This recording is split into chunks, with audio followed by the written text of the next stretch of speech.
बहन जी हमारे स्टेट में आएगी, बल्कि मान्यवर श्री कांशीराम जी के वो विधायक आदि भी जिताकर बाबा साहब के कारवा को काफी हद तक आगे बढ़ाया। सबसे बड़े प्रदेश उत्तर प्रदेश में जहां दलितों एवं अन्य उपेक्षित वर्गों के लोगों की कुल मिलाकर आबादी काफी ज्यादा है, तो इन्हें यहाँ एकजुट होकर अकेले ही अपनी पार्टी की पूर्ण बहुमत की सरकार बनानी होगी। ये मान्यवर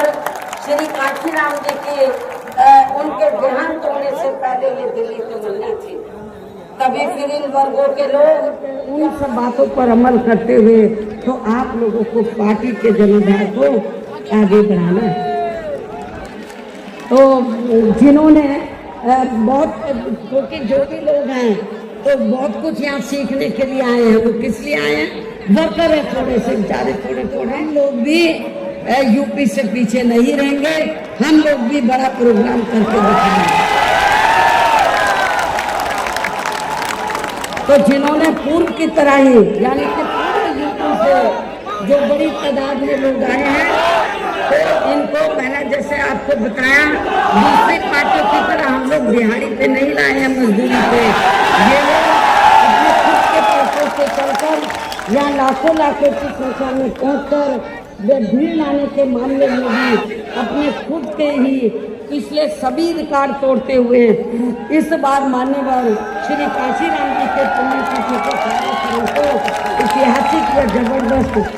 कामयाब बनाया है। साथ ही देश के अन्य सभी राज्यों में भी आज मान्यवर श्री कांशीराम जी की पुण्यतिथि के विभिन्न स्तर पर किए गए कार्यक्रम भी काफी कामयाब रहे हैं। उनकी भी पार्टी बहुत बहुत आभारी है। अंत में अब मैं पार्टी के लोगों को ये भी भरोसा दिलाना चाहती हूँ, इस बार यूपी में बीएसपी की 5वीं बार सरकार बनाने के लिए आप सभी लोगों के साथ मैं भी हर स्तर पर अपनी पूरी ताकत लगा दूंगी, कोई कभी छोड़ूंगी। और इसके लिए इस बार मैं कोई कमी छोड़ूंगी नहीं। ये मेरा आज पार्टी के लोगों को पहले उनकी ये दिल्ली तमन्ना थी कि जहां आबादी के हिसाब से हर स्तर पर पूरे स्वाभिमान के साथ अपनी जिंदगी व्यतीत कर सकते हैं। प्रेरित होकर फिर अन्य राज्यों में भी इन वर्गों के लोग खुद अपने पैरों पे हैं। तभी फिर यहाँ बाबा साहब का काफी हद तक अधूरा रहा सपना जरूर साकार हो सकता है, लेकिन ये मान्यवर श्री कांशीराम जी के जीते जीतो इनका ये सपना था, जिसे फिर इनके देहांत के बाद इनकी एकमात्र रही उत्तराधिकारी वे पार्टी की राष्ट्रीय अध्यक्ष ने अपनी जहाँ उत्तर प्रदेश में बहुजन समाज के साथ साथ समता मूलक समाज व्यवस्था रखने वाले उच्च वर्गों के लोगों को भी साथ में लेकर इसे पूरा भी किया है। और सन 2007 में देश के विशाल आबादी पहली बार हमने यहाँ अपनी पार्टी के एक अकेले ही बनाई। हालांकि पहले 3 बार हमने बनाई सरकार थी, लेकिन चौथी बार हमने अकेले अपने बलबूते पर पूर्ण बहुमत की सरकार बनाई है। जो यहाँ खासकर कांग्रेस, सपा व अन्य जातिवादी पार्टियों का नहीं लगा है, जबकि इससे पहले केंद्र की रही भाजपा सरकार ने करके मेरे ऊपर व मेरे माँ बाप, भाई बहन एवं अन्य भी अनेकों गलत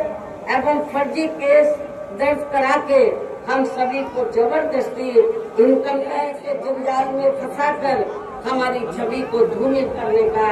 हर संभव पूरा प्रयास किया है। इसके साथ साथ आगे चलकर इन सब मामलों में केंद्र की सरकार ने भी हमें न्याय देने की बजाय और तब फिर हमें इन सब के विरुद्ध मान्य कोर्ट में भी जाना पड़ा है। इस प्रकार से ये सब भी हमें काफी कुछ झेलना पड़ा है, लेकिन ऐसे विकट व संघर्ष भरे हालातों में भी हमने बाबा साहब डॉक्टर भीमराव अम्बेडकर के बताए हुए रास्ते पर उत्तर प्रदेश में सन 2007 में हुए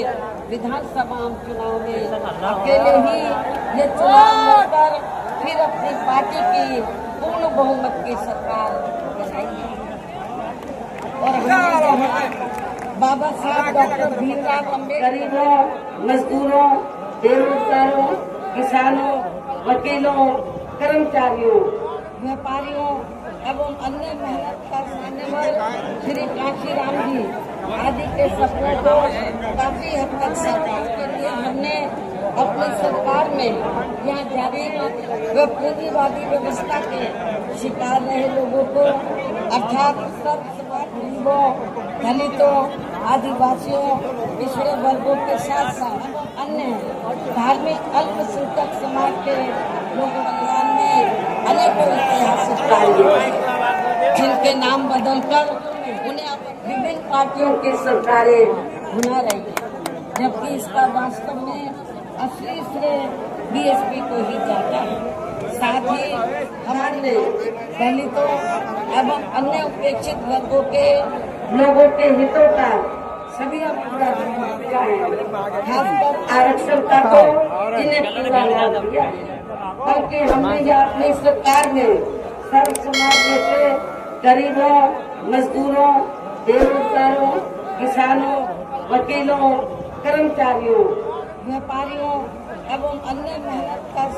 लोगों को